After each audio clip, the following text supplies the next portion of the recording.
الدكتورة نوال الدين، لو معاك 50 مليون ما تخبيهمش في أوضة النوم. تخيل كده عزيزي المشاهد الكريم إن أنا كل اللي أنا هاقوله لحضراتكم دلوقتي ده كان في أوضة النوم. 50 مليون جنيه و350 جنيه استرليني وكمان 3 مليون دولار واللي هم على حسب 15 كيلو دهب. وهنا في سؤال مهم جدا المفروض نطرحه على حضرتك، كل المبالغ المالية والحاجات دي المفروض تتحط فين؟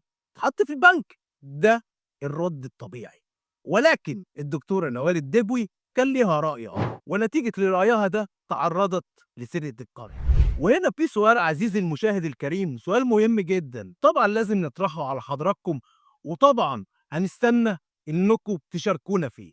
ليه الدكتورة نوال الدجوي لم تتهم في الاتجار في العملات الأجنبية؟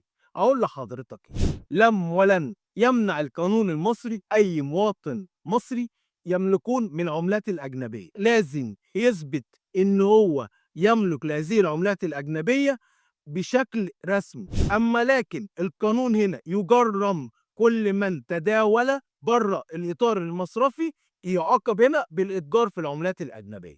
وهنا في جزئية مهمة جدا، ما تعملش زي ماما نوال وخلي معاك ما يثبت امتلاكك لهذه الأموال علشان ما يتمش اتهامك بغسيل الأموال. كان معكم مستشار محمد يسري، محامي بالاستئناف العالي والجنايات. السلام عليكم.